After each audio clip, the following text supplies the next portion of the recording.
안녕하십니까. 암호화폐 정보를 전달해드리는 닥터 비트맨입니다. 네, 오늘 하루도 고생하셨습니다. 시간이 참 빠르다는 걸 새삼 느끼고 있는데요. 2019년도 슬슬 마무리가 되어가고 있는 것 같습니다. 네, 2017년도의 학습 효과로 인해서 현재 많은 분들이 연말 상승장에 관해서 기대를 하고 계신 것 같습니다. 네, 그래서 그런가요? 좋은 소식들이 많이 나오고 있는데요. 네, 기관 투자자들도 비트코인이 상승한다는 것에 베팅을 많이 하고 있는 것으로 보입니다. 네, 한번 보도록 하겠습니다. 네, CME 비트코인 선물 거래량이 상승하면서 기관 투자자들의 롱 포지션 또한 증가하고 있다는 소식입니다. 네, 암호화폐 전문 미디어 AMB 크립토가 암호화폐 분석 업체죠. 수큐의 데이터를 인용해서 연금기관, 기부금 재단, 보험기업, 뮤추얼, 펀드 등 시카고 상품 거래소 내 기관 계좌의 롱 포지션이 증가하기 시작했다라고 언급을 했습니다. 네, 이와 관련해서 미디어는 비트코인의 가격이 지난 18일 이후 상승하면서 비트코인의 선물의 거래량도 7,874건에서 8,234건으로 증가했다며 롱 포지션 수가 거의 제로에서 1,110으로 큰 폭으로 증가를 하고 있습니다. 숏 포지션 수도 지속해서 감소하고 있다 덧붙였는데요. 네, 선물의 거래량이 상승한다는 소식과 기관 투자자들의 롱 포지션이 증가하고 있다는 소식이었습니다. 네, 굉장히 반길만한 소식이죠. 비트코인이 월간 하락 추세선을 돌파했다는 소식도 나오고 있는데요. 한번 보도록 하겠습니다. 네, 비트코인은 월간 하락 추세선을 돌파했고 지난 24시간 동안 약 4%가 상승을 했다라는 소식이 나왔는데요. 네, 10월 20일 일요일이죠. 암호화폐 분석가이자 영국의 엘타나 암호화폐 펀드 공동 창업자인 알리스테어 밀르는 비트코인이 지난 24시간 동안 주당 4%의 상승률을 기록하면서 월간 하락 추세선을 깨는 것을 보여주는 차트를 트위터를 통해 공유를 했습니다.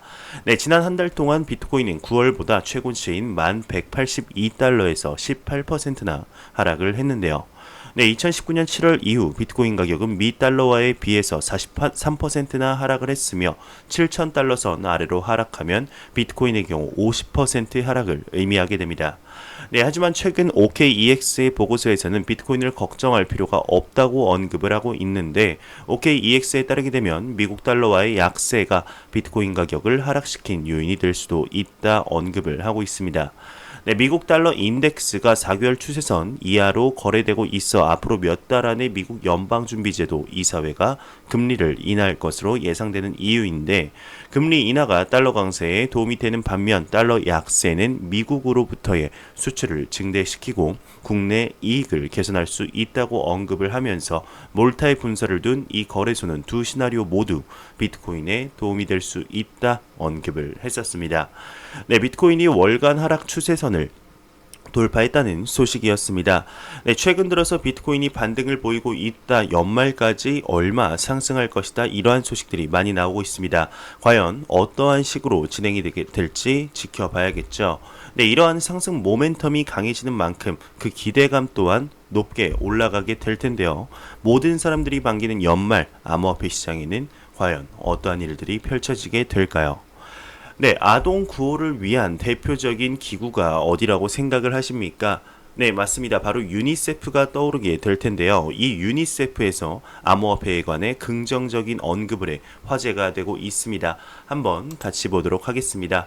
네, 유니세프의 혁신 펀드 매니저가 암호화폐 인도주의적 지원 변화를 시킬 것이다 언급을 했습니다. 암호화폐 전문 미디어 코인텔레그래프에 따르게 되면 유니세프 혁신 프로그램 펀딩 매니저 수니타 그로트에 따르게 되면 암호화폐는 인도주의적 지원을 변화시킬 것이다. 유니세프 혁신 연구소는 지난 몇 년간 블록체인 기술 활용을 탐구해 왔다 밝혔습니다. 네, 이와 관련해 그는 블록체인 활용에는 세 가지 장점이 있다면서 첫 번째로는 블록체인은 기부 네트워크를 확장시켜 유니세프의 새로운 자원 베이스가 될 것이다. 두 번째로는 블록체인은 투명한 방식으로 자원과 거래를 추적해 효율성과 투명성을 높일 수 있다. 세 번째로는 블록체인이 어떻게 어린이들을 위한 프로그램을 개선시킬 수 있는지 연구하고 있다며 블록체인은 새로운 형태의 결제 및 현금 이체를 할 수 있도록 개선한다 덧붙였습니다. 네, 유니세프의 언급을 보았는데요. 암호화폐와 블록체인의 긍정적인 효과에 대해서 언급을 하고 있습니다. 네, 유니세프 측에서 이제 블록체인과 암호화폐에 언급한 것은 비단 이번뿐만이 아닙니다. 이번 작년 2018년 12월에는 블록체인 스타트업 6곳에 연구비 10만 달러를 지원을 했고, 이뿐 아니라 키르기스스탄 학교의 인터넷 보급을 블록체인 기술을 활용하여 지원하기 위해 정부와 논의 중이다라고 공식 언급을 한 바 있었습니다. 네, 조금 더 앞으로 가보면 2018년 초에는 암호화폐 채굴을 이용해 어린이들을 돕는다며 PC 게이머들에게 이더리움을 채굴하여 수익금을 기부해달라고 했는데요. 네, 내용만 보게 되면 이게 뭔 말인가 싶지만 기부하는 방법은 생각보다 간단합니다. 네, 게이머들이 잠깐 게임을 쉬거나 자러 간 사이에 유니세프의 이더리움 채굴 프로그램을 켜놓는 것만으로도 기부를 할 수 있는 거죠. 네, 그러면 컴퓨터의 프로세싱 파워를 코인으로 바꾸어 기부하게 되는 것인데요. 네, 이렇게 암호화폐와 블록체인으로 인해서 기부에 대한 인식 그리고 구호에 대한 방식까지도 여태까지 없었던 방법들이 속속들이 태어나고 있습니다. 네, 참으로 신기한 세상이죠. 네, 이미 4차 산업혁명은 우리도 모르게 생활 속에 스며들고 있는 것은 아닌가 생각이 다시 한번 들게 되네요. 네, 이번에는 캄보디아의 중앙은행이 블록체인 시스템을 활용하기 위해서 송금 파트너십을 맺었다고 합니다. 네, 과연 어떤 소식인지 한번 보도록 하겠습니다. 네, 캄보디아 중앙은행 블록체인 시스템 활용을 위한 송금 파트너십이라는 제목인데요. 네, 말레이시아 최대 은행 중 하나인 메이뱅크는 캄보디아의 중앙은행과 국경 간 결제 및 송금에 관한 MOU를 체결했다고 합니다.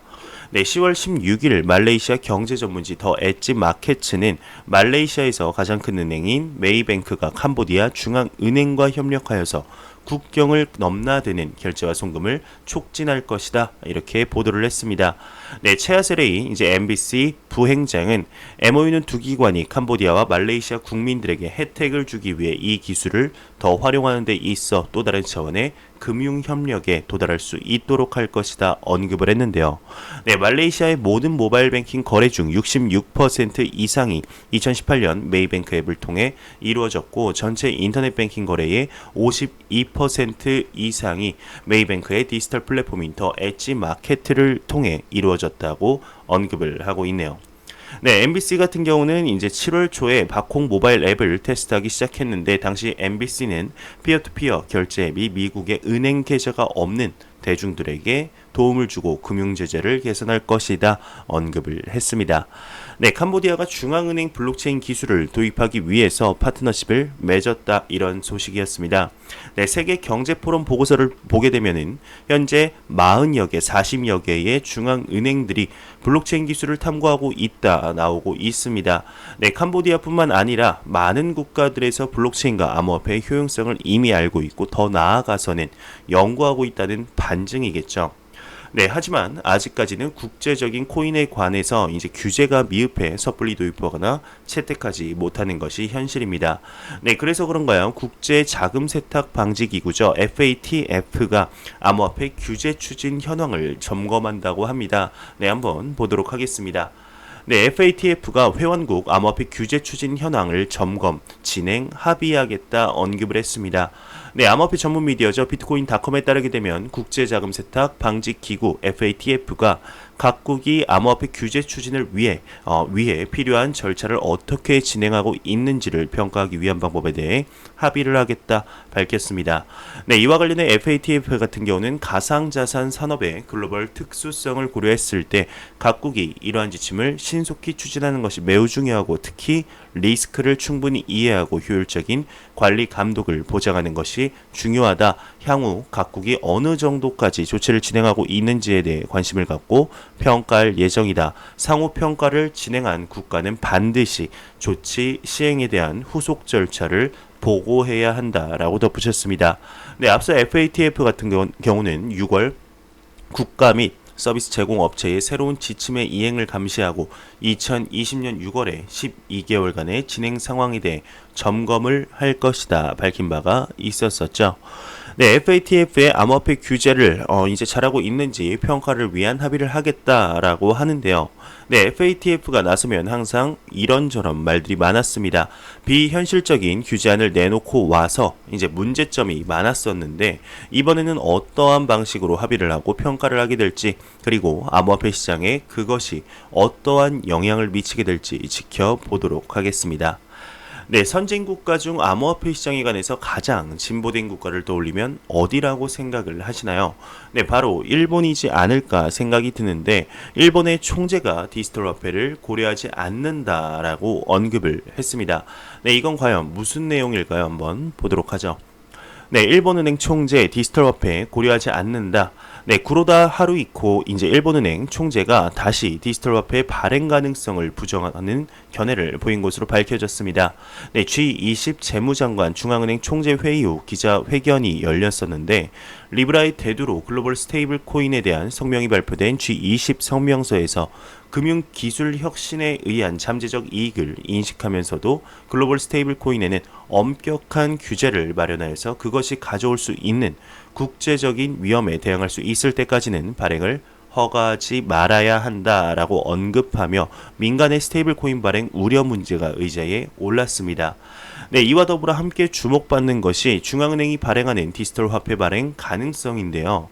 네, 기자회견에서 리브라와 같은 암호화폐 발행의 질문을 받은 쿠로다 총재는 G20 내에서 구체적으로 논의되고 있지 않았으며 일본은행 주체의 발행도 구체적인 검토는 없다고 부인을 했습니다. 네, 한편 민간의 국제결제 송금 영역에 효율화는 국제결제은행 BIS를 중심으로 검토해 나갈 의향을 나타냈는데, 네, BIS는 올해 10월에도 중앙은행 업무에 영향을 미치는 기술의 주요 트렌드에 대해서 검증하는 BIS 혁신 허브 센터를 설립하며 중앙은행 디지털 화폐죠, CBDC의 분산형 대장 기술 인프라의 통합 검증도 목적의 하나로 꼽았습니다. 네, 동향에 따라서 G20에서도 디지털 화폐의 긍정적인 움직임이 나오는 것이 아닐까 주목을 받았었는데요. 네, 일본은행에서 이제 CBDC 발행이 부인된 것은 여러 차례라고 합니다. 네, 일본은행 아마미야 이제 마사요시, 이름 참 힘드네요. 네, 마사요시 부총재는 지난해 5월 일본은행이 디지털 화폐 발행에는 이제 부정적인 견해를 제시한 후에 다음과 같이 언급을 했었다고 합니다. 예, 비용 대비로 생각을 했을 때 디지털 화폐와의 결제 시스템의 운영에서는 보안 확보를 위해 막대한 비용이 필요하게 될지도 모른다. 게다가 그 비용의 재원은 국민의 세금이 될 가능성이 높은데 그렇게까지 해서 일본 은행 발행의 디지털 화폐가 정말 필요한가? 그것을 신중히 생각해야 하지만 아직은 그럴 단계에 있지가 않다 언급을 했네요. 네, 아직까지는 디지털 화폐가 필요하지 않다는 언급이었습니다. 사실상 아직 중앙은행 주체 발행의 CBDC를 발행할 이유가 없다는 것이겠죠. 네, 현재 CBDC 발행에 관해서 친화적이고 적극적인 움직임을 보이는 국가를 보게 되면 대개 미국의 달러 패권의 영향을 벗어나고 싶은 국가들에서 많이 보이고 있는 것도 사실입니다. 네, 중국이나 베네수엘라 등을 보게 되면 알 수가 있겠죠. 네, 이 말은 선진 국가들의 CBDC 발행이 증가하게 되면 미 달러의 기축 통화로서의 입지가 낮아진다는 말이 되게 되는데요. 네, 미국이 이것을 모를 리가 없을 겁니다. 네, 그래서 미국의 하원 의원도 연준 위원장인 제롬 파월에게 연준 주체의 CBDC를 발행하자는 서신을 보낸 것일 수도 있겠다 생각이 드는데요. 네, CBDC 그리고 암호화폐와 블록체인 기술을 억지로 막는다고 막아지는 것이 아니겠죠. 기술의 발전은 막을 수가 없습니다. 네, 전 IMF 총재였던 크리스틴 라가르드가 언급한 것처럼 과연 CBDC 유행처럼 번지기 시작할 때 미국은 어떠한 스탠스를 내비치게 될지 한번 지켜봐야겠죠. 네, 그러면 코인마켓캡에서 가격 보고 다음 기사로 다시 넘어가도록 하겠습니다. 현재 메이저 탑10 코인들 전반적으로 살펴봤을 때 횡보 및 소폭 상승을 하고 있습니다. 네, 비트코인과 이더리움은 각각 횡보를 하면서 960만원대, 20만 5천원대를 보여주고 있고, 리플 XRP 같은 경우는 0.3% 정도 하락하면서 343원대, 비트코인 캐시와 비트코인 SV는 어제에 이어서 계속해서 지속 상승하며 각각 4%와 16%를 상승률을 기록을 했습니다. 네, 비트코인 도미넌스 같은 경우는 어제에 이제 동결이 된 걸까요? 지금 꿈쩍도 하지 않고 있는 66.4%로 암호화폐 비트코인 시가총액 점유율을 볼 수가 있겠습니다. 네, 그러면 다음 기사로 넘어가도록 하겠습니다. 현재 많은 대기업들이 블록체인 프로젝트를 도입하고 있습니다. 네, 얼마 전에는 들고 다니는 신분증이 필요가 없어질 예정이라는 기사가 나왔죠. 네, 모바일 신분증에 관한 기사가 네이버 실시간 검색어를 도배했었는데요. 이 모바일 신분증이 바로 블록체인 기술을 사용한 것으로 밝혀졌었습니다. 이 컨소시엄의 신규 참여사로 농협과 신한은행 등 4개의 금융사가 추가 참여했다는 소식이 나왔는데 한번 보도록 하겠습니다. 네, SK텔레콤, 삼성전자 등 11개사가 블록체인으로 모바일 전자증명을 하겠다 컨소시엄을 만들었습니다. 통신 3사와 금융업체 삼성전자 등이 참여한 컨소시엄형 블록체인 네트워크가 모바일 전자증명 서비스 개발에 박차를 가하고 있다고 합니다. 네, 종이증명서 발급, 제출 불편함을 덜어줄 블록체인 서비스를 상용화한다는 계획인데요. 네, SK텔레콤, KT, LG U+, 삼성전자와 KEB 하나은행, 우리은행, 코스콤 7개사가 공동 추진해온 컨소시엄형 블록체인 네트워크는 서비스명을 이니셜로 확정을 하고 현대카드, 비스카드, 신한은행, NH 그리고 농협은행을 신규 참여사로 영입했다 20일 밝혔습니다. 네, 이니셜 컨소시엄은 과학기술정보통신부와 한국인터넷진흥원이 주관하는 2019 블록체인 민간주도 국민 프로젝트를 수행하는 5개 기업에 KT, 삼성전자가 참여해서 지난 7월 결성이 되었었는데 이번에 4개 업체가 신규로 참여를 하면서 총 11개 기업이 컨소시엄에서 활동하게 되었습니다. 네, 이니셜 컨소시엄 관계자는 정보통신기술 기업과 금융기업의 강점을 융합해 온 국민이 편리하고 안전하게 이용할 수 있는 전자증명 서비스를 빠르게 사업화할 수 있을 것으로 기대하고 있다 밝혔는데요. 네, 신규 참여 업체인 현대카드는 컨소시엄 자격증명 정보를 활용해 내부 업무 프로세스를 간소화하고 고객 편의를 강화하면서 참여사들과 신규 협업 모델을 발굴해 나갈 이런 예정이라고 합니다. 비스카드의 경우 보다 편리하게 신용카드를 발급할 수 있게 하는 등 디지털 특화 서비스를 제공한다고 하는데요. 네, 신한은행은 이니셜 기반으로 증명서를 발급하고 타 기관에서 발행한 증명서를 검증해 더 안전하고 편리한 서비스를 제공하겠다 이런 계획입니다. 네, 마지막으로 NH 농협 같은 경우는 이니셜 기반 모바일 출입증을 연내에 시범 도입을 하면서 이를 신원 확인이 필요한 다양한 업무에 적용하는 방안을 검토 중이죠. 네, 갤럭시 S10과 지금 갤럭시 노트 10 그리고 갤럭시 A9 그리고 5G 등 삼성전자 최신형 스마트폰 사용 시에 이제 휴대전화에 적용된 블록체인 보안 기술을 통해 안전하게 신원 정보를 관리할 수 있는 솔루션도 갖췄다고 합니다. 네, 시대가 바뀌고 있는 소식입니다. 참 놀라운 세상에 살고 있다는 것이 새삼 다시 한번 느껴지는 소식인데요. 네, 조만간 지갑은 더 이상 필요 없는 시대가 나오게 되지 않을까 싶습니다. 네, 현재 현금의 비율이 아직까지는 있지만 거의 80%의 결제가 카드 그리고 스마트폰에 삼성페이나 기타 결제 앱으로 이루어지고 있는 것을 볼 때 많은 것들이 스마트폰 하나만 있으면 가능한 세상이 곧 올 거라고 생각을 합니다. 네, 매일같이 나오는 소식이 있죠. 맞습니다. 리플에 관한 소식이 오늘도 하나 나왔습니다. 이번에는 리플이 새로운 CF를 만들고 있다는 내용입니다. 과연 무슨 소식일까요? 한번 보도록 하겠습니다. 네, 리플은 새로운 영상 광고 CF를 방영하는가 한번 보도록 하죠. 네, 리플사의 공식 CF가 새로 방영될 가능성이 대두되고 있다고 21일 코인포스트가 보도를 했습니다. 네, 코인포스트 측은 공식 유튜브에서 비공개 동영상을 코인포스트 편집부가 확인했다고 전파했는데요. 네, 아직 리플이 공개적으로 알린 정보는 아니지만 정보 소스가 공식이라는 점에서 신빙성이 매우 높은 정보로 보인다 언급을 했습니다. 네, 확인된 50초의 영상에서 여러가지 다양한 상황에서 스마트폰을 이용하여 리플의 송금 솔루션에서 순식간에 금전거래가 완결하는 국제 결제를 테마로 하는 영상이 확인됐고 덧붙여 슬로건으로 가릿 받았다라고 붙여져 있다고 하네요. 네, 영상의 마지막에는 이제 리플렛의 이용기업 머니그램이나 산단테르 은행의 로고도 확인이 되었는데 이 영상의 서술에서는 비즈니스를 확대하는 사람에게도 가족이나 연인에게도 국제 송금을 씌워야 한다. 그러므로 수백 개 이상의 은행과 결제 기업은 리플의 기술을 이용해 신뢰할 수 있는 결제 경험을 고객에게 제공하고 있다. 리플렛에 관한 설명이 추가로 기재가 되어 있습니다. 네, 리플이 새로운 공식 CF가 방영될 가능성이 있다, 높다라는 내용이었습니다. 네, 요즘 들어서 리플사가 하는 행동들을 보게 되면 무언가 크게 변화하려는 움직임을 볼 수가 있습니다. 지금 이 새로운 광고도 그렇지만 특히나 가장 큰 움직임을 볼 수 있는 것이 엑스래피드라는 이름을 ODL로 바꾼 것이겠죠. 네, 본인들이 계속해서 홍보하고 해왔던 솔루션, 어떻게 보면 리플사의 아이덴티티라고 볼 수도 있을 만큼 중요하다 볼 수 있을 텐데요. 네, 솔루션의 이름을 바꾸고 엑스커런트, 엑스비아, 엑스래피드를 리플렛에 통합하는 등 변혁을 위한 움직임을 조금씩 볼 수가 있습니다.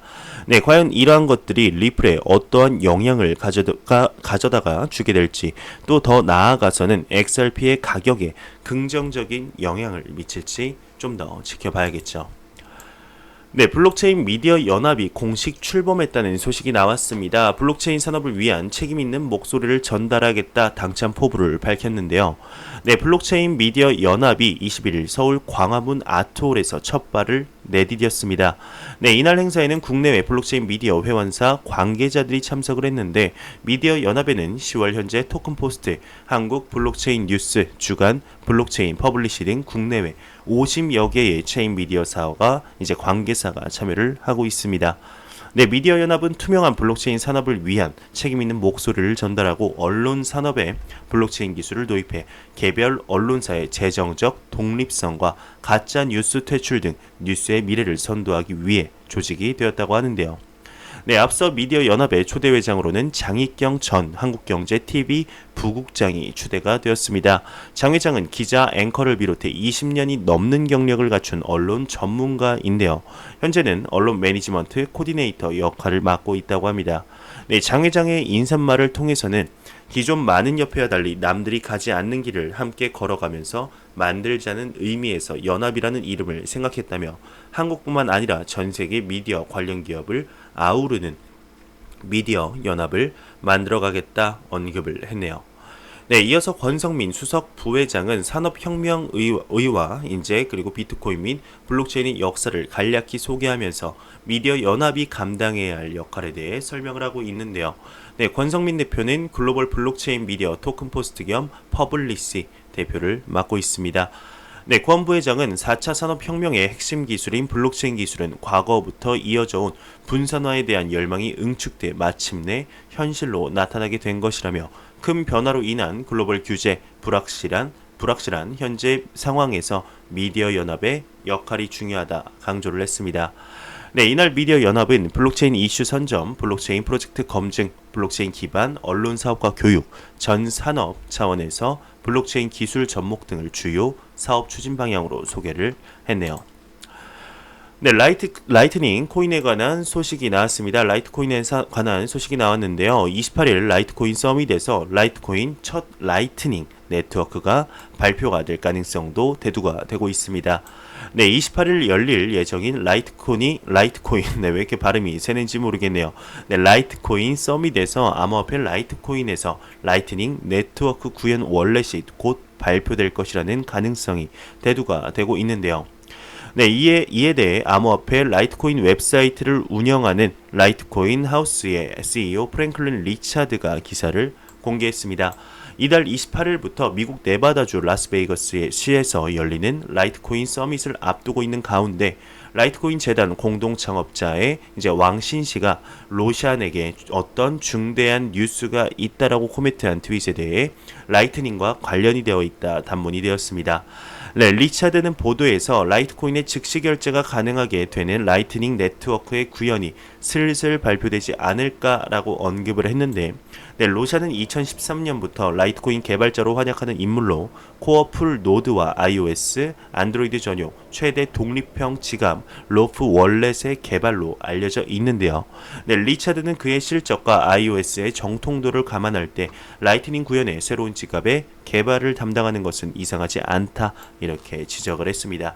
네, 과연 이 소식이 라이트코인에 어떠한 영향을 미치게 될지 조금 더 지켜봐야겠죠. 네, 트럼프 전 경제 고문이 달러 패깅 스테이블 코인 프렉스를 출시를 했다고 합니다.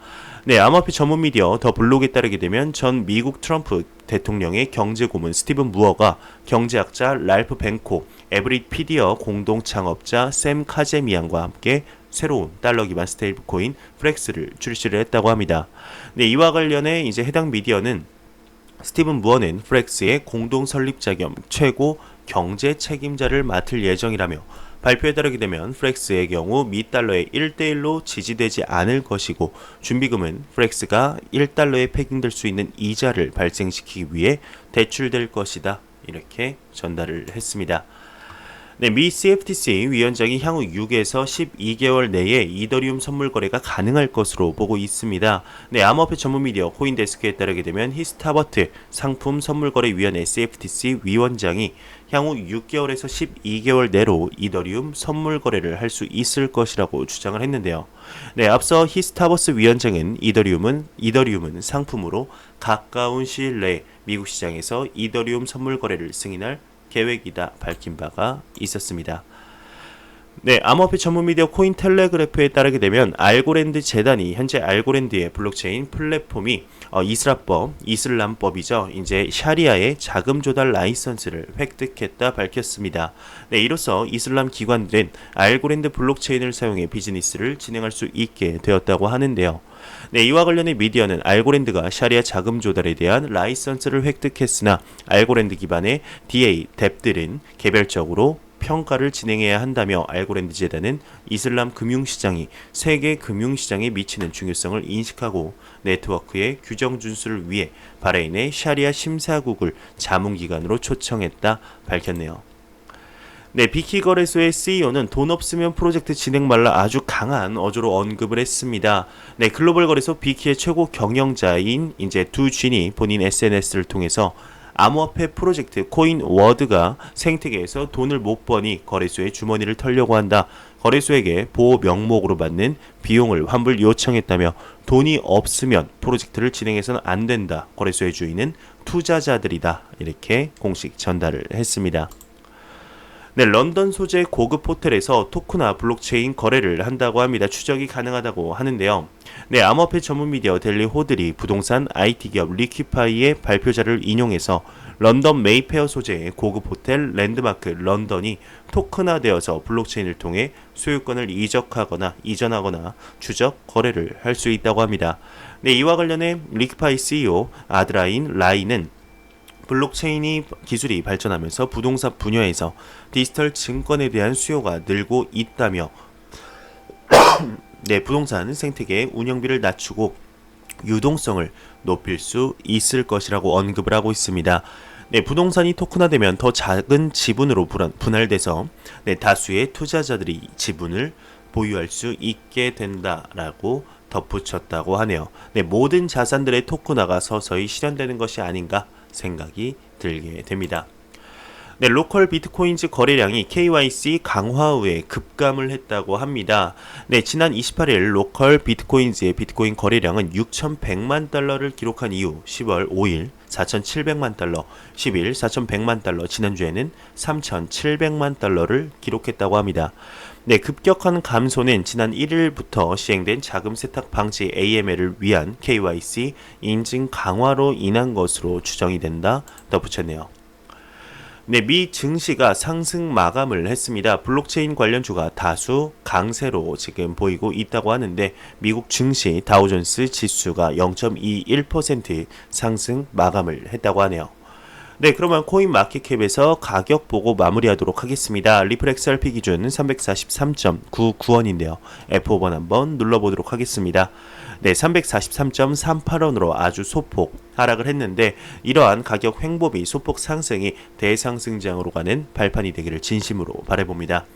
네, 제가 준비해온 소식은 여기까지입니다. 영상이 도움이 되셨다면 구독과 좋아요 그리고 광고 한 편만 처음부터 끝까지 시청해 주시기 바랍니다. 이 채널은 오직 광고 수익으로 운영이 되게 됩니다. 항상 영상 시청해 주시는 시청자분들, 구독자분들 너무나 감사합니다. 저는 다음 영상으로 찾아뵙도록 하겠습니다. 오늘 하루도 잘 마무리하시길 바라면서 다음 영상으로 인사드리겠습니다. 감사합니다.